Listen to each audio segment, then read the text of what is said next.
Good morning students. आज अपन plant physiology में श्वसन के बारे में अध्ययन करेंगे कि श्वसन क्या है, इसके कौन कौन से सबस्ट्रेट हैं और श्वसन और फोटोसिंथेसिस में क्या डिफरेंस है।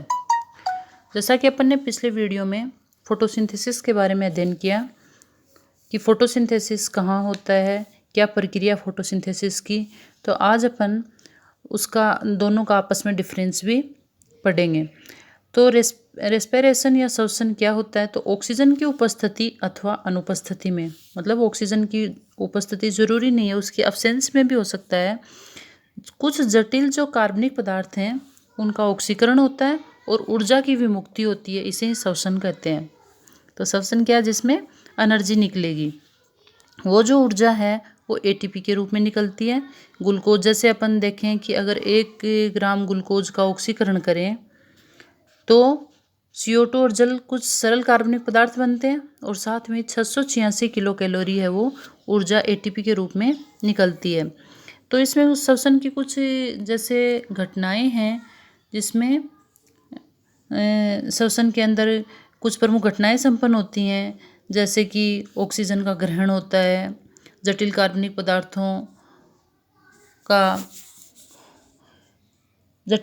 जैसे कार्बोहाइड्रेट है उसका ऑक्सीकरण होकर CO2 और जल में परिवर्तन होता है और इस तरीके से इसमें ऊर्जा का उत्पादन होता है। ये जो ऊर्जा है ये एटीपी के रूप में संचित रहती है। इसके अलावा इसमें कुछ मध्यवर्ती यौगिक भी बनते हैं जो उपापचय के लिए बहुत महत्वपूर्ण हैं।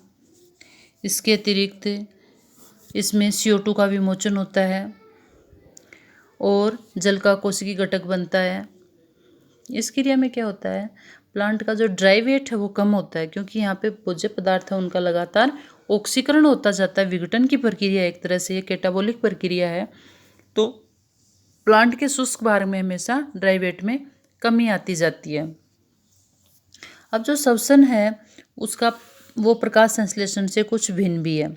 जैसे अगर अपन देखें तो श्वसन क्या है, एक कैटाबोलिक क्रिया है जिसमें जटिल कार्बनिक पदार्थों का ऑक्सीकरण होगा और सरल पदार्थ बनेंगे, जबकि जो फोटोसिंथेसिस है वो एक एनाबोलिक क्रिया है और इसमें सरल अकार्बनिक पदार्थों से जटिल कार्बनिक पदार्थों का संश्लेषण होता है। श्वसन में क्या होगा, ये क्रिया प्रकाश की उपस्थिति और अनुपस्थिति में दोनों में होती है। जैसा कि अपन को पता है प्लांट और एनिमल सब में दिन रात श्वसन चलता रहता है, यानी प्रकाश का उसके ऊपर निर्भर नहीं करता, वो प्रकाश पे निर्भर नहीं करती है क्रिया। जबकि जो फोटोसिंथेसिस है वो केवल प्रकाश की उपस्थिति में ही होता है। तो श्वसन की जो क्रिया है वो जीवित कोशिकाओं में ही होती है, जबकि ये जो फोटोसिंथेसिस की क्रिया है ये क्लोरोफिल युक्त कोशिकाओं में होना जरूरी है, मतलब वहाँ पे क्लोरोफिल होना जरूरी है, जबकि श्वसन है वो सिर्फ जीवित कोशिकाओं में। तो श्वसन एक एक्सोथर्मिक क्रिया है, ऊष्मा निकलती है जिसको ऊष्माक्षेपी भी बोलते हैं, और प्रकाश संश्लेषण एक ऊष्मा शोषी एंडोथर्मिक क्रिया है। उसमें जो लाइट एनर्जी है, प्रकाश ऊर्जा है, उसको ऊष्मा के रूप में अवशोषित किया जाता है। तो श्वसन में क्या होता है, ड्राई वेट में कमी होती है और फोटोसिंथेसिस में ड्राई वेट में वृद्धि होती है। इसके साथ ही जो श्वसन की क्रिया है उसमें ऑक्सीजन का अवशोषण और CO2 का विमुक्त होना, और इसमें फोटोसिंथेसिस में उल्टा है, इसमें CO2 का तो अवशोषण होता है और ऑक्सीजन विमुक्त होती है। जो श्वसन की क्रिया है उसमें जो सबस्ट्रेट है वो ग्लूकोज, प्रोटीन, वसा और ऑक्सीजन होते हैं, और उसमें जो सबस्ट्रेट हैं फोटोसिंथेसिस में वो CO2 और जल होते हैं। इस तरह से ये जो श्वसन है इसमें रासायनिक पदार्थों में संचित ऊर्जा का ऑक्सीकरण द्वारा विमोचन होता है, और फोटोसिंथेसिस में विकिरण ऊर्जा जटिल कार्बनिक पदार्थों में संचित हो जाती है। जो श्वसन है उसमें डिहाइड्रोलाइसिस और जो डिकार्बोक्सिलेशन की क्रियाएं होती हैं, जल अपघटन और विकार्बोक्सिलीकरण की, जबकि फोटोसिंथेसिस में हाइड्रोलाइसिस और कार्बोक्सिलेशन की क्रियाएं होती हैं। तो जो श्वसन है उसमें एंड प्रोडक्ट है वो CO2, जल और ऊर्जा बनती है, जबकि फोटोसिंथेसिस में जो एंड प्रोडक्ट होगा वो कार्बोहाइड्रेट और ऑक्सीजन होती है।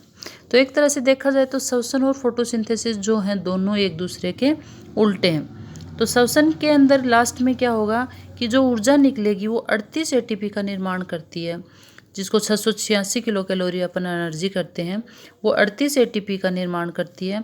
और जो प्रकाश संश्लेषण की क्रिया है, इसमें ग्लूकोज के एक अणु के संश्लेषण के लिए 18 एटीपी का उपभोग होता है, मतलब 18 एटीपी काम में लिए जाते हैं।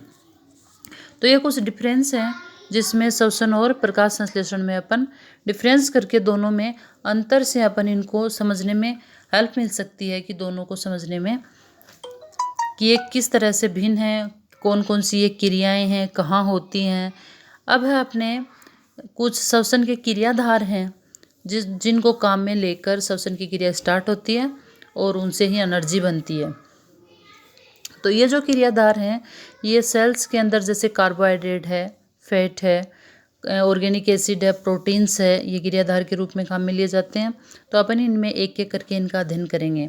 जैसे पहला कार्बोहाइड्रेट। कार्बोहाइड्रेट है, ये मुख्य श्वसन का सबस्ट्रेट है और इसके अंदर स्टार्च है, इनुलिन है, सुक्रोज, ग्लूकोज, फ्रुक्टोज, ये सब आते हैं।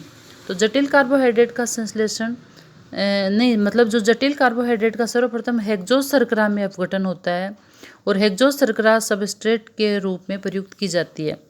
जैसा कि एक आउटलाइन में आप लोगों को दिखाया गया है कि स्टार्च और अन्य जो पॉलीसेकेराइड हैं वो पहले डाइसेकेराइड में चेंज होते हैं और फिर ये मोनोसेकेराइड हेक्सोज में चेंज हो जाते हैं। और प्लांट्स में जो कार्बोहाइड्रेट की जो आपूर्ति है वो आप लोगों को पता ही है कि फोटोसिंथेसिस के द्वारा होती है। अब है फैट। फैट क्या करते हैं, ये वसा उत्कों और जो बीज होते हैं अंकुरण के समय उनमें ही श्वसनाधार का कार्य करते हैं, सबस्ट्रेट का काम करते हैं। तो बीज अंकुरण के समय वसा का कार्बोहाइड्रेट में चेंज होता है और सर्वप्रथम ग्लिसरॉल और वसीय अम्ल का अपघटन होगा। अब क्या होगा, जो ग्लिसरॉल और ग्लिसरॉल्डिहाइड में रूपांतरण हो जाता है ग्लिसरॉल का, और जो ग्लाइकोलाइसिस में काम में आ जाता है। जो वसीय एसिड है उनका बीटा ऑक्सीडेशन हो जाता है और एसिटाइल कोएंजाइम का निर्माण होता है जो क्रेब्स साइकिल में काम आ जाता है। तो इस तरह से जो वसा है उसका पूर्ण रूप से क्या हो जाता है,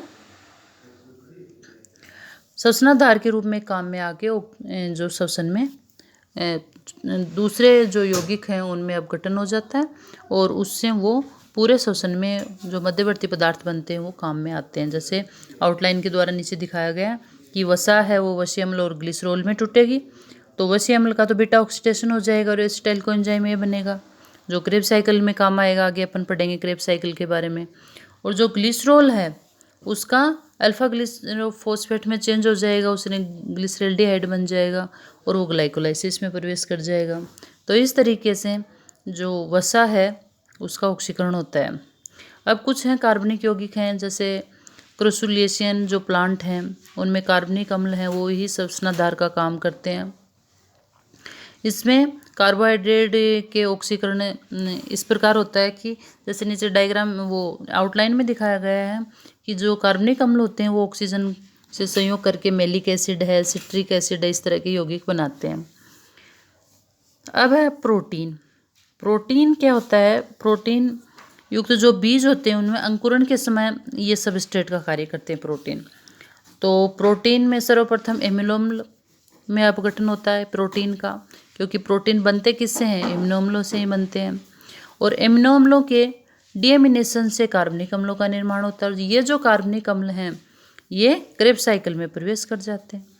तो इस तरह से एक आउटलाइन आप लोगों को जैसे दिखाई गई है कि इसमें प्रोटीन का अपघटन होगा, एमिनो एसिड बनेंगे और उनका विअमीनीकरण होगा तो कार्बनिक एसिड बनेंगे। तो सामान्य परिस्थितियों में क्या होता है, कार्बोहाइड्रेट और वसा को सबस्ट्रेट के रूप में प्रयुक्त किया जाता है। तो इस प्रकार का जो श्वसन होता है उसको फ्लोटिंग रेस्पिरेशन कहते हैं। और जो सामान्य पादपों में जैसे अथवा जो कोशिकाओं में जब कार्बोहाइड्रेट और वसा उपलब्ध नहीं होती है तो जीवद्रव्य के जो प्रोटीन हैं वो सबस्ट्रेट के रूप में प्रयुक्त होते हैं। और इस तरह का जब प्रोटीन को सबस्ट्रेट के रूप में काम में लेते हैं तो इस तरह का जो श्वसन होता है उसको प्रोटोप्लाज्मिक रेस्पिरेशन कहा जाता है। तो ये हुए अपने इसके रेस्पिरेटरी सिस्टम में जो सबस्ट्रेट हैं वो रेस्पिरेशन क्या होता है और फोटोसिंथेसिस से किस तरह अलग है और इनके कौन कौन से सबस्ट्रेट हैं, कौन सा सबस्ट्रेट कब काम में आता है और सबसे सरलतम सबस्ट्रेट क्या है। तो ये शायद आप लोगों को समझ में आया होगा। अब अगले जो वीडियो है उसमें अपन रेस्पिरेटरी क्वोशिएंट के बारे में पढ़ेंगे कि वो श्वसन गुणांक या श्वसन अनुपात क्या होता है, और इनमें जो कार्बोहाइड्रेट और फैट प्रोटीन इनके अंदर उसका मान कितना होता है, जिससे अपन ये समझ सकें कि उसमें जो सबस्ट्रेट काम में लिया गया है उसमें अपन को श्वसन में कितनी ऑक्सीजन के अणुओं की आवश्यकता होगी और उसका क्या अनुपात होगा। धन्यवाद। धन्यवाद क्यों बोल